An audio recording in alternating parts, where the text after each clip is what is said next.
yang paling penting Bapak Ibu selalu turun ke lapangan. Turun ke lapangan itu bukan pencitraan atau mencari exposure, tidak. Dialog langsung dengan warga, dialog langsung dengan pelaku UMKM, dialog langsung dengan petani, itu penting sekali. Assalamualaikum warahmatullahi wabarakatuh.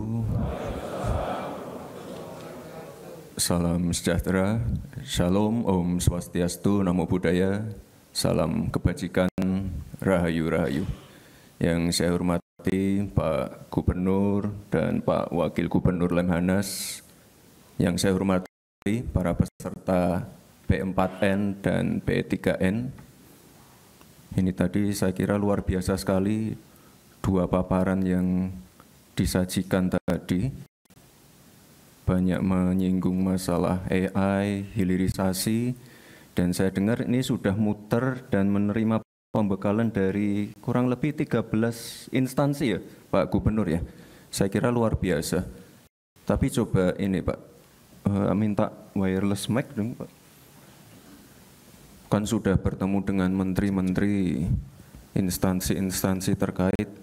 Mungkin ada masukan-masukan Pak, yang lebih detail, yang lebih strategis terkait ini. Mungkin ada beberapa kementerian yang roadmap-nya harus dirubah atau roadmap-nya belum begitu detail. Coba seperti apa? Ini hari ini kita diskusi aja. Monggo, silahkan. Ada mic wireless. Siapa? Mari silakan. Siap. Terima kasih izin Bapak Wapres RI. Kami izin memperkenalkan diri. Saya Laksamana Pertama TNI Arif Badrudin, peserta dari P4N. Ya, silakan Pak. Siap. Kami telah menerima banyak arahan dari menteri-menteri kabinet RI dan ada satu saran yang bisa kami usulkan. Yang pertama, kami belajar tentang geopolitik di Lemhanas, Pak. Kami berharap agar kepemimpinan geopolitik Indonesia ini bisa kembali memimpin di dunia yang sekarang ini sedang terpolarisasi dengan memanfaatkan Danantara yang saat ini sudah dibentuk oleh Presiden RI dan nantinya akan menyediakan anggaran yang cukup besar di mana 20%-nya rencana dari Kepala Danantara akan diinvestasikan di luar negeri. Nah, untuk itu kami menyarankan agar investasinya ini di negara-negara non-blok dalam bentuk teknologi AI. Kebetulan kami S3-nya tentang model pelatihan AI, Pak. Siap. Sehingga kita bisa menyiapkan para generasi muda kita yang merupakan bon demografi Indonesia, dilatih tentang AI, dilatih tentang fintech. Kemudian mereka membuka industri-industri startup di negara-negara non-blok tersebut dengan memanfaatkan QRIS kita, Pak. Siap. Kami telah melakukan, untuk taskap kami adalah model pelatihan artificial intelligence yang telah kami terapkan di beberapa instansi, terutama di Angkatan Laut, Pak. Dan hasilnya cukup menggembirakan, ada yang menjadi juara nasional, bahkan ada yang menjadi juara dunia di Singapura. Harapan kami, kepemimpinan geopolitik Indonesia ini bisa kembali diraih. Zaman dulu Presiden Soekarno tidak pakai uang bisa menjadi pemimpin non-blok. Kita sekarang memiliki Bapak Presiden dan Bapak Wakil Presiden, memiliki Danantara. Saya yakin kita akan kembali menjadi pemimpin non-blok. Demikian, terima kasih. Baik, sudah bertemu langsung dengan CEO Danantara, Bapak-Bapak semua? Belum? Siap, belum. Belum. Kapan Pak dijadwalkan ya? Dalam bulan-bulan ini, bulan depan ya mungkin? Oke. Nanti bisa disampaikan langsung ke CEO Danantara terkait itu tadi ya Pak ya? Siap, yang jelas ini apa? Silakan duduk. Terkait geopolitik. Ini memang ya tantangannya saat ini adalah geopolitik yang nggak menentu, climate change, lalu perang dagang, perang tarif. Jadi ini Bapak Ibu, saya mohon doa untuk Pak Presiden yang saat ini sedang melakukan perjalanan ke luar negeri, agar beliau diberikan kesehatan dan kelancaran dalam tugas-tugasnya di luar negeri, karena penting sekali ini. Beliau menghadiri BRICS, lalu ini kalau nggak salah sedang di Brussels ya, penting sekali. Dan yang namanya hilirisasi itu penting sekali. Kita tidak boleh lagi mengirim barang mentah, kita harus mengejar nilai tambah dari kegiatan-kegiatan downstreaming ini. Kalau enggak, ya kita selamanya akan diremehkan negara-negara lain. Nah, ini kebetulan ada teman-teman dari negara lain juga. Kita benar-benar fokus di situ, fokus di AI, fokus di hilirisasi, fokus di pengembangan SDM. Di bulan ini Pak Presiden juga akan segera meluncurkan sekolah rakyat, meluncurkan koperasi merah putih. Nah, ini untuk menghadapi tantangan-tantangan ke depan. Geopolitik, Rusia, Ukraina, Israel, Palestina, Israel, Iran, perubahan iklim. Kemarin juga Jakarta, Bekasi, Tangerang, saya baru pulang dari Tangerang juga banjir. Ini harus ditindaklanjuti juga. Banjir, kekeringan ekstrim. Lalu masalah perang tarif. Ini kita sedang bernegosiasi juga. Disrupsi teknologi, AI, blockchain, kripto. Nah, ini saya harap nanti Bapak Ibu semua lebih aware dengan tantangan-tantangan ini. Jadi fokus kita, fokus Pak Presiden, ini sudah jelas hilirisasi, swasembada energi, swasembada pangan, energi baru terbarukan. Nah, kemarin Pak Presiden baru aja meresmikan juga salah satu fasilitas besar di Karawang, pabrik baterai. Ada juga beberapa bulan lalu pabrik pemurnian logam mulia. Ini juga besar sekali. Bapak dan Ibu yang saya hormati, sering saya paparkan pada waktu saya masih wali kota, kampanye, debat pilpres, tentang pentingnya ini bonus demografi. Jadi kesempatan seperti ini tuh hanya datang sekali. Jadi kita harus benar-benar hati-hati menyiapkan SDM terbaik.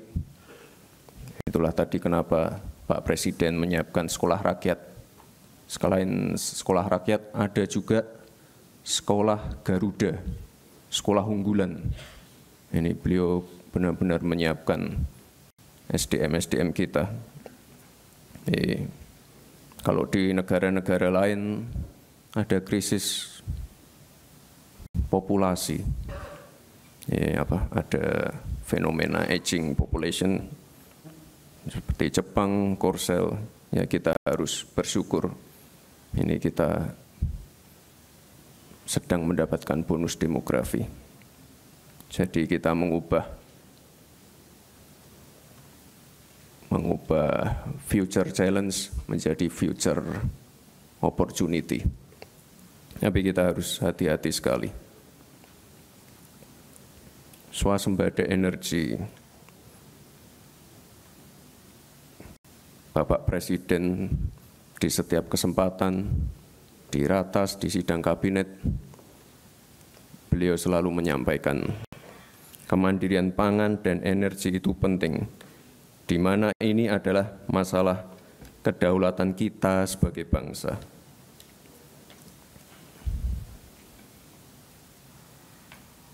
Saya baru aja pulang dari Jogja, panen tebu. Lalu dari Banyuwangi panen tebu juga. Beberapa waktu yang lalu panen beras di Ngawi. Ini saat ini stok beras kita capaiannya tertinggi selama 23 tahun terakhir, 4,25 juta ton. Ini Ini sangat luar biasa sekali. Di mana negara-negara lain lagi kekurangan, kita surplus. Surplusnya luar biasa ini. Ini apa? Kalau masalah beras sudah kita beresi ya. Masalah air, masalah pupuk, masalah mafia berasnya. Ini kita ada 145 regulasi yang dipangkas terkait distribusi pupuk. Nah ini nanti saya titip Pak Gubernur, Pak Wakil Gubernur, ini terkait ya bukan hanya di pertanian saja mungkin nanti kalau bertemu dengan lembaga-lembaga instansi lain. Ini saya mohon yang namanya aturan-aturan yang berbelit-belit, aturan yang tumpang tindih. Nah ini para peserta pendidikan ini harus bisa memberikan masukan-masukan. Kita pengen yang cepat-cepat aja. 145 regulasi dipangkas. Ada 53 bendungan baru dibangun. Ini untuk mengairi lahan-lahan pertanian. Ada 366.000 kilometer jalan produksi di desa-desa telah dibangun juga. Telah dialokasikan juga anggaran pembangunan dan perbaikan irigasi untuk mengairi 2 juta hektar lahan pertanian. Nah ini penting juga ini yang terakhir. R&D di beberapa tempat ini sudah memanfaatkan drone untuk penyiraman pupuk, pestisida, dan juga AI untuk mengecek pH tanah. Ini penting sekali. Dan juga nanti saya mohon Bapak Ibu semua untuk selalu melibatkan anak-anak muda. Soalnya di sektor pertanian ini mulai berkurang anak-anak mudanya. Padahal sebenarnya kalau kita lihat itu kesempatannya banyak sekali anak-anak muda, terutama anak-anak muda yang aware dengan teknologi AI dan lain-lainnya. Anak-anak muda yang benar-benar pengen fokus ke R&D. Ini ada yang dari Sumatera Utara mungkin?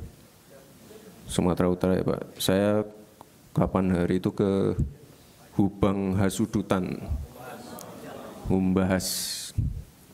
Di sana ada pusat research. Dan di sana kita menemukan yang namanya kemenyan. Saya pernah bicara itu masalah hilirisasi kemenyan. Banyak yang ketawa. Kemenyan buat dukun ini. Salah. Kemenyan itu sama berharganya dengan nikel. Tapi dari dulu, ya sekali lagi kita dari dulu jualnya jual mentah. Ibu-ibu yang pakai parfum LV, Gucci dan lain-lain itu dari kemenyan. Kita jualnya mentah terus, makanya kita dorong anak-anak muda untuk riset.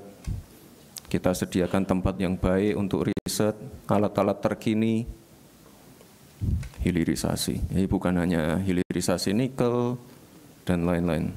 Ada yang namanya hilirisasi kemenyan dan masih banyak lagi yang saya temukan di sana.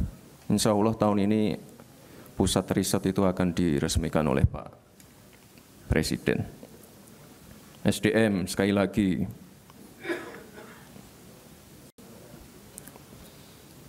Sekarang kan sudah ada program MBG, ada CKG.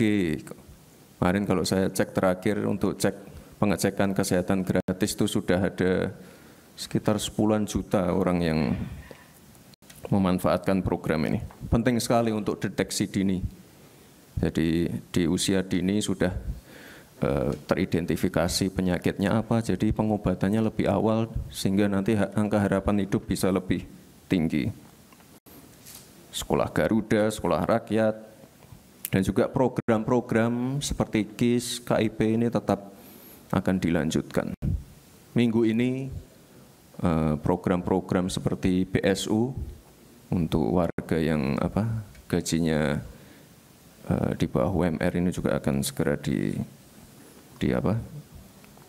disalurkan. Lalu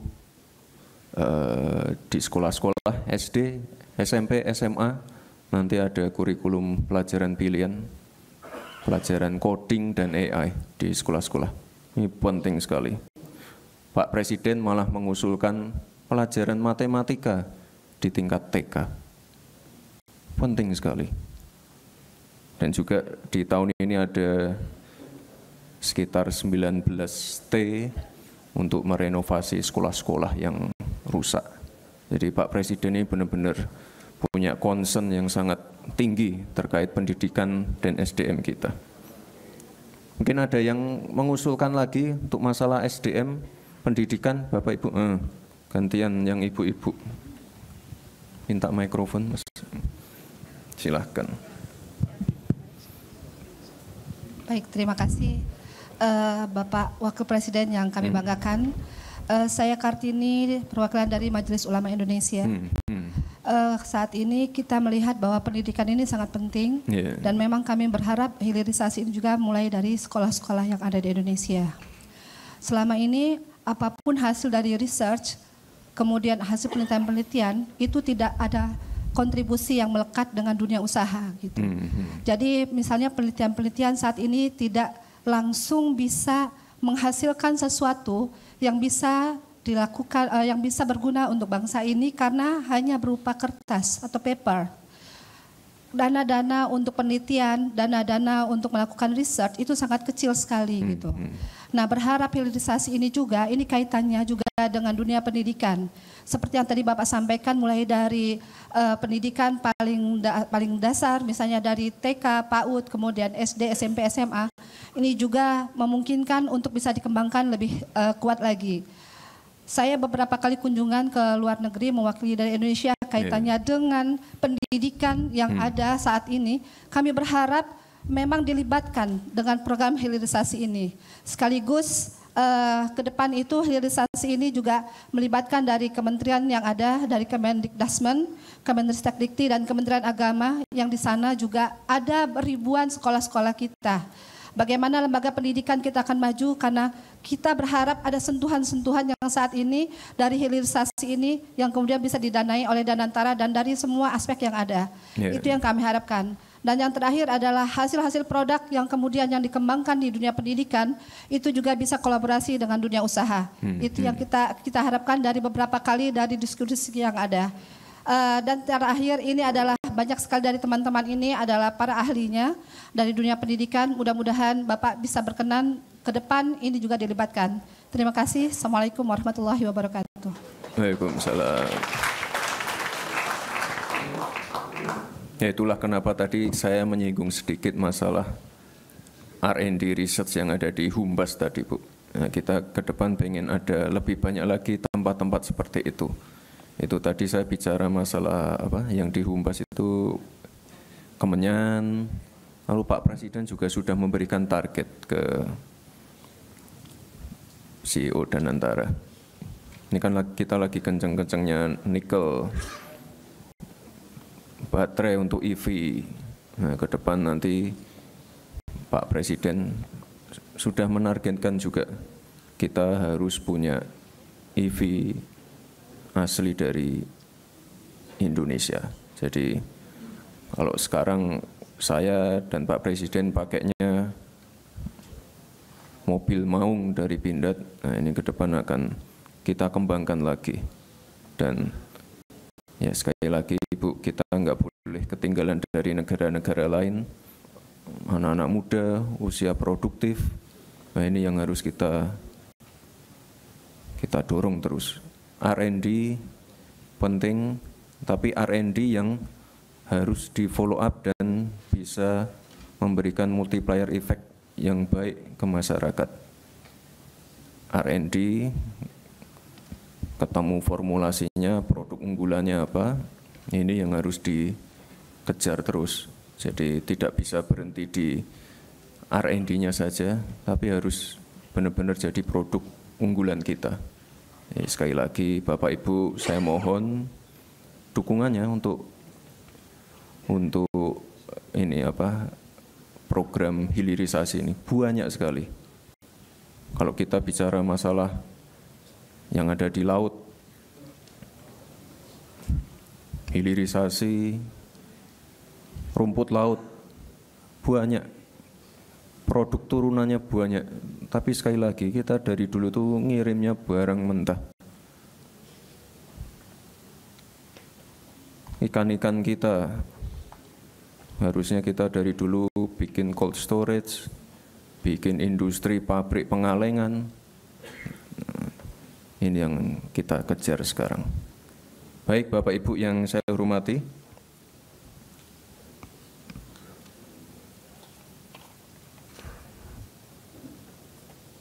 nah, ini untuk menjaga daya beli, menjaga perputaran ekonomi di tingkat masyarakat. Pak Presiden juga sudah mendorong bantuan-bantuan seperti PKH, bantuan pangan, diskon listrik, subsidi upah, diskon transportasi, diskon tarif tol. Semua itu untuk menjaga daya beli dan perputaran ekonomi. Nah, ini ke depan PR-nya bagaimana bantuan-bantuan itu bisa tepat sasaran. Ya sekali lagi digitalisasi, AI.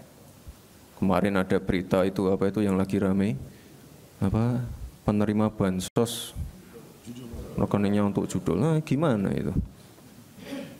Atau banyak yang fiktif dan lain-lain tidak tepat sasaran. Ini pentingnya digitalisasi. Kalau tidak salah itu nanti di bulan depan pas 17 Agustus Pak Presiden juga meluncurkan ini apa? Digital ID ya. Jadi biar ini apa? Yang namanya apa bantuan-bantuan, bansos-bansos itu bisa tepat sasaran semua.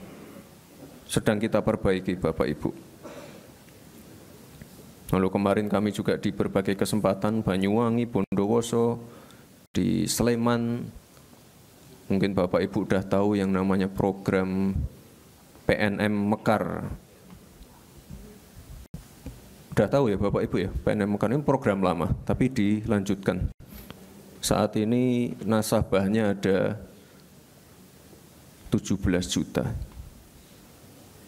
Plafonnya enggak tinggi-tinggi banget. 5 juta, 10 juta, tapi semuanya ibu-ibu. Semuanya ibu-ibu. Dan dari sini kemarin, wah itu luar biasa, kemarin di Sleman. Cuma jualan keripik, jualan handicraft, anaknya bisa sekolah di UGM, kuliah di UGM. Luar biasa sekali. Dan yang paling penting ini, ya karena ini ibu-ibu lebih tertib. NPL-nya rendah sekali, 1,74. Itu rendah sekali. Artinya kalau NPL-nya rendah, kredit macetnya hampir tidak ada. Jadi ini luar biasa. Program ini akan kami teruskan dan sekali lagi udah ketemu kementerian terkait ya Pak ya. Yang BUMN PNM Mekar udah pernah ketemu. Ini bagus ini program yang bagus. Dan sekali lagi ibu-ibunya jadi mandiri semua. Dan yang saya paling senang itu NPL-nya rendah. Ya ini nanti kalau ada masukan-masukan dari Bapak Ibu semua silahkan. Ini program yang akan kami lanjutkan terus. KUR, PNM Mekar. Lalu di tanggal 19 atau 20 besok Pak Presiden setelah pulang dari luar negeri akan meluncurkan koperasi merah putih. Ini untuk memperkuat ekonomi di desa dan juga pemerataan ekonomi.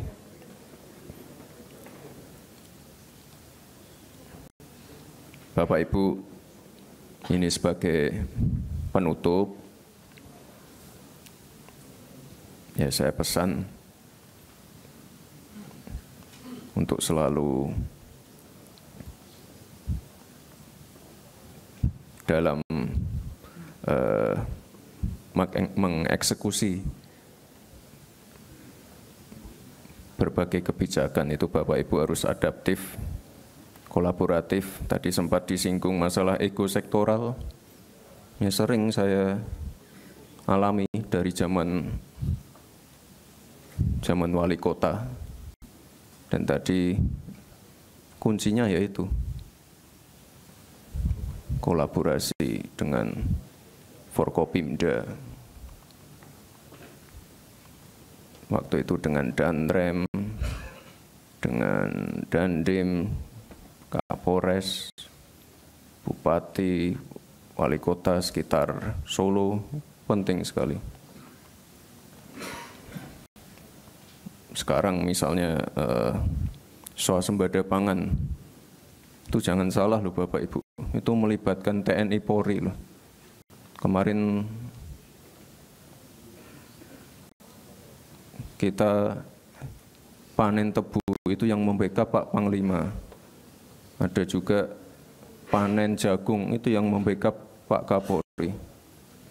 Ini semuanya berkolaborasi. Dan yang paling penting Bapak Ibu, ya, selalu turun ke lapangan. Ini turun ke lapangan itu bukan pencitraan atau mencari eksposur, tidak. Dialog langsung dengan warga, dialog langsung dengan pelaku UMKM, dialog langsung dengan petani, itu penting sekali. Dialog dengan misalnya warga sekitar tambang, lokasi tambang, penting sekali. Saya pernah ke suatu lokasi, ya, tidak perlu saya sebut lokasinya. Warganya mengeluh masalah tambang, masalah hauling. Itu kalau tidak didengar, tidak kita ajak diskusi, permasalahannya tidak akan selesai. Itulah pentingnya turun ke lapangan. Ya, turun ke lapangan ada yang mungkin bawa wartawan, bawa fotografer, tapi harus sering ke lapangan juga tanpa membawa kamera. Diam-diam aja malam-malam, satu mobil, tidak perlu ada protokol, penting sekali. Bapak Ibu yang saya hormati, kita harus satu visi, satu tujuan, satu komando, mewujudkan visi, misi, program dari Bapak Presiden. Sekali lagi kita harus bekerja sama, hilangkan ego sektoral atau merasa paling hebat sendiri. Kita harus menjaga situasi tetap kondusif. Tidak ada negara yang bisa tumbuh dalam keadaan tidak stabil atau tidak kondusif. Dan sekali lagi Bapak Ibu, selalu turun ke lapangan agar kebijakan dan keputusan yang dibuat bisa sesuai dengan kondisi masyarakat. Saya yakin Bapak Ibu semua adalah pemimpin yang berdedikasi, yang mampu membawa Indonesia menjadi negara maju dan meraih Indonesia emas. Mari bersama kita bersatu.